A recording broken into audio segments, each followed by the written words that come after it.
आप देख रहे हैं सच का कारवां न्यूज। जनपद बिलासपुर हिमाचल प्रदेश के घुमरावी विधानसभा क्षेत्र में मुख्यमंत्री योगी आदित्यनाथ जनसभा को संबोधित करते हुए वे कांग्रेस पार्टी की खामियों को जनता के सामने पेश करते हुए। आइए लेते हैं जानकारी। आप देख रहे हैं सच का कारवां न्यूज। खास रिपोर्ट पप्पन ठाकुर की। निवेदन रहेगा आज के मुख्य अतिथि आदरणीय योगी जी से कि हम सबका मार्गदर्शन करें।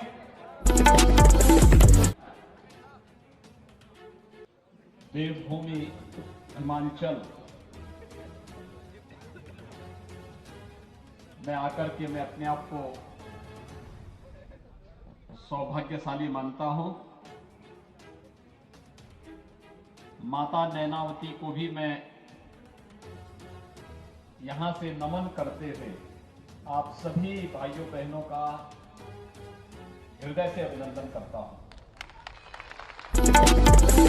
प्रदेश सरकार में खाद्य एवं नागरिक आपूर्ति मंत्री के रूप में जिन्होंने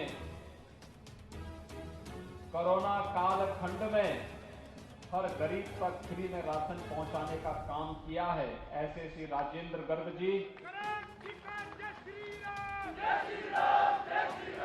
जिलाध्यक्ष श्री स्वतंत्र संख्यान जी, हमीरपुर लोकसभा क्षेत्र से पूर्व सांसद श्री सुरेश चंदेल जी, महंत श्री राजेंद्र गिरी जी, भारतीय जनता पार्टी के मंडल अध्यक्ष श्री सुरेश ठाकुर जी, विक्रम शर्मा जी, नरेंद्र ठाकुर जी, सुमित जी, नवीन शर्मा जी, राजेश शर्मा जी, ठाकुर जी और उपस्थित सभी भाइयों बहनों, आज प्रातः काल से ही मुझे हिमाचल प्रदेश विधानसभा चुनाव में कई विधानसभा सीटों में भारतीय जनता पार्टी के प्रत्याशियों के समर्थन में प्रचार करने का एक अवसर प्राप्त हुआ है। हिमाचल प्रदेश देवभूमि है। भक्ति और शक्ति का बेहतर समन्वय हिमाचल प्रदेश के अंदर देखने को मिलता है और स्वाभाविक रूप से भक्ति और शक्ति के इस बेहतर समन्वय की ही मिसाल भारतीय जनता पार्टी की डबल इंजन की सरकार है।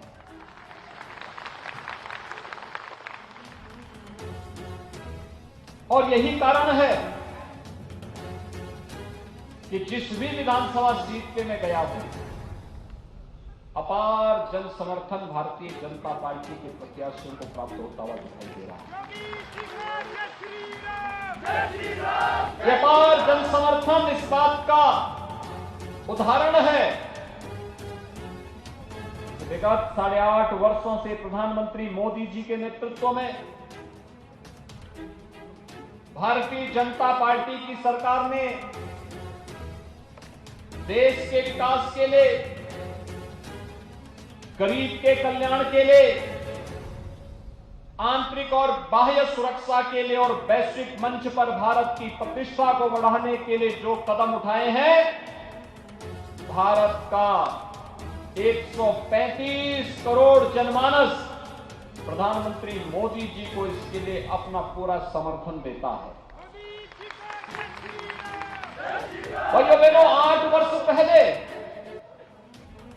भारत दुनिया के अंदर एक पिछड़ों राष्ट्र माना जाता था, कोई नहीं पूछता। 8 वर्ष में कितना परिवर्तन हुआ। आजादी का अमृत महोत्सव मना रहे हैं। ये देश जब आजादी का अमृत महोत्सव मना रहा है, जिस ब्रिटेन ने भारत पर 200 वर्षों तक शासन किया था, आजादी के अमृत महोत्सव वर्ष में वह भारत ब्रिटेन की अर्थव्यवस्था को पछाड़ करके 5वें नंबर की अर्थव्यवस्था देश दुनिया की बन चुका है।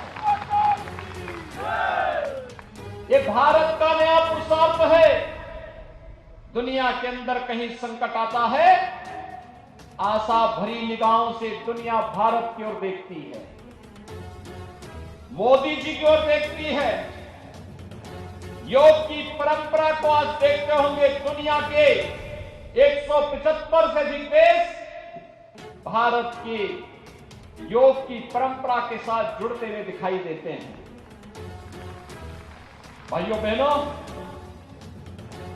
ये न केवल वैश्विक मंच पर भारत की एक नई पहचान के रूप में भारत उभरा है, एक नए भारत के रूप में उभरा है, बल्कि देश के दुश्मनों को कैसे सबक सिखाना चाहिए, यह भी हिमाचल प्रदेश के रणबांकुरों से ज्यादा कौन जान सकता है।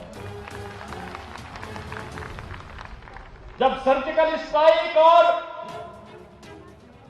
दुश्मन की माद में घुस करके उनके छक्के छुड़ाए जाते हैं, तो स्वाभाविक रूप से भारत के इस शौर्य और पराक्रम का लोहा दुनिया आज मान रही है। भाइयों बहनों, आज न केवल बाह्य और आंतरिक सुरक्षा के मोर्चे पर आपने देखा होगा, कांग्रेस ने तो देश को सदैव घाव दिए हैं, कहीं आतंकवाद के, कहीं अलगाववाद के, कहीं नक्सलवाद के, कहीं पर भाई भतीजावाद का, कहीं भ्रष्टाचार का, कहीं पर माफियावाद का। लेकिन आतंकवाद की ताबूत पर अंतिम कील थी जब कश्मीर से धारा 370 को प्रधानमंत्री मोदी जी की दृढ़ इच्छा शक्ति से समाप्त किया। आपने देखा होगा कि 1950 में जबरदस्ती जब भारत के संविधान का हिस्सा बना करके धारा 370 पर इसका हिस्सा बनाया गया था, वह कश्मीर में आतंकवाद की जड़ बनी थी। और आतंकवाद की जड़ केवल वही नहीं बनी थी भाइयों बहनों, उसके कारण पूरे देश के अंदर आतंकवाद पनपा था, पूर्वोत्तर के राज्यों में अलगाववाद पनपा था, नक्सलवाद उसके साथ साथ पनपता हुआ दिखाई दे रहा था। विगत 8 वर्ष के अंदर आतंकवाद अपनी अंतिम सांस गिन रहा है। अलगाववाद और उग्रवाद के लिए भी कोई जगह नहीं, एक सभी अपने अंतिम सांसें गिन रही हैं। और आज भारत बड़े बड़े इंफ्रास्ट्रक्चर के कार्यों के साथ जुड़ रहा है, हाईवे बन रहे हैं, मेट्रो बन रही है,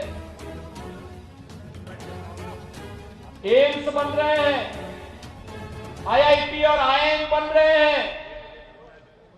विगत 5 वर्ष के अंदर ठाकुर जयराम जी के नेतृत्व में हिमाचल प्रदेश विकास की जिस नई ऊंचाई को प्राप्त कर रहा है, वह आज किसी से छुपा हुआ नहीं है। और इसलिए भाइयों बहनों, आप सबसे अपील करने के लिए मैं आया हूं, अपने देश के लोगों का ख्याल कैसे रखा जाना चाहिए। अगर देखना है तो सामान्य दिनों में तो कोई भी बोल सकता है, लेकिन जब जीवन के लिए संकट का समय रहा हो, तब अगर कोई देखभाल करता हो तो वही सच्चा विदेशी हो सकता है। और कोरोना जैसी महामारी सदी की सबसे बड़ी महामारी थी। भाइयों बहनों, कोरोना जैसी महामारी के दौरान आपने देखा होगा, फ्री में टेस्ट, फ्री में उपचार, फ्री में वैक्सीन और फ्री में गरीबों को राशन भी उपलब्ध कराया था। इस सरकार की संवेदनशीलता, सरकार के द्वारा कुशल प्रशासन का उदाहरण है ये। आप मुझे बताइए, अगर एक कांग्रेसी होते, टेस्ट का पैसा खा जाते, वैक्सीन बेच देते, राशन डकार जाते, गरीब देखता रह जाता, और यही होता था, इनके शासनकाल में यही होता था। मैं आपसे पूछना चाहता हूं, क्या कांग्रेस होती तो क्या कश्मीर से धारा 370 हट पाती? क्या कांग्रेस रहती तो कोरोना प्रबंधन का इतना अच्छा उदाहरण प्रस्तुत कर पाती। और मैं उत्तर प्रदेश से आया हूं, अगर कांग्रेस रहती तो क्या अयोध्या में भगवान राम का भव्य मंदिर का निर्माण का कार्य प्रारंभ हो गया होता? आज अयोध्या में राम मंदिर बन रहा है ना, कोई संदेह तो नहीं है ना? अब तो निर्माण कार्य देख रहे हैं ना, क्या ऊंचा आकार लेता जा रहा है। 2023 के अंत तक अयोध्या में भगवान राम का भव्य मंदिर का निर्माण हो जाएगा। दुनिया की कोई माई का लाल इसको रोक नहीं सकता है। रामलीला विराजमान होंगे अयोध्या में, अपने मंदिर में 500 वर्षों का इंतजार समाप्त होगा। दुनिया के अंदर जहां कहीं भारतवासी होगा वो प्रफुल्लित होगा, और अयोध्या का राम मंदिर केवल एक मंदिर नहीं, भारत का राष्ट्र मंदिर भी होगा। क्या कांग्रेस काम कर पाती? क्या कांग्रेस से अपेक्षा रखते थे? और काशी में भी काशी विश्वनाथ धाम क्या आकार ले रहा है, आपने देखा? तो ये काशी विश्वनाथ धाम में जाकर के देखिए। कांग्रेस के समय में काशी विश्वनाथ धाम 5 फीट का संकरा रास्ता था।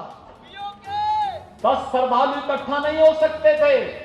आज 100 मीटर चौड़ा रास्ता भी है और 1 लाख श्रद्धालु एक साथ वहां एकत्र हो सकते हैं।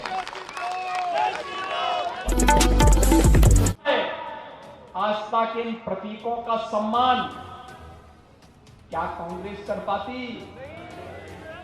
क्या गरीबों को राशन ये दे पाते? गरीबों को फ्री में उपचार की व्यवस्था ये लोग कर पाते? हर गरीब को आवास की सुविधा, हर गरीब के घर में शौचालय की सुविधा क्या ये कांग्रेसी कर पाते?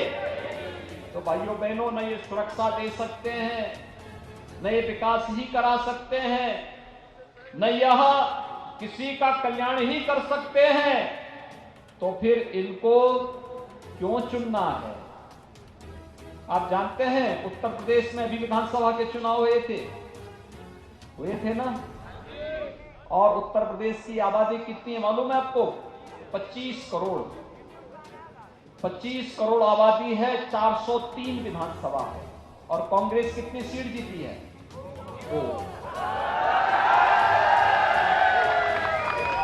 2 सीट जीती है।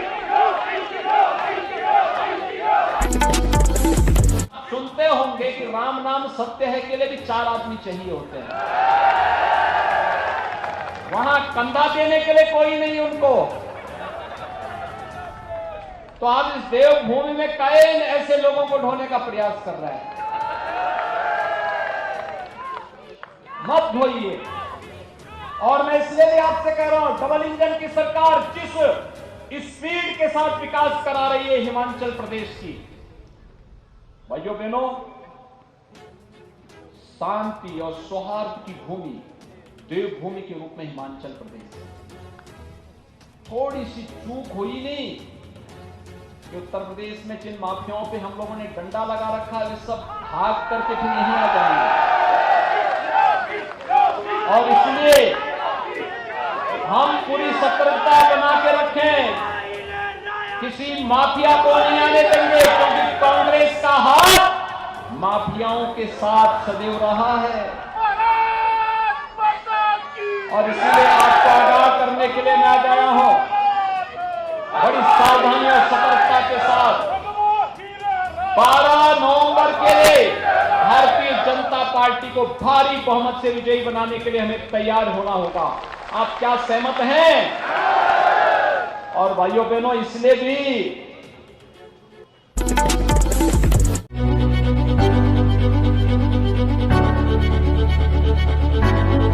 लाइसेंस की दुनिया का बेमिसाल संगम, हर खुशियों को लेंगे 71775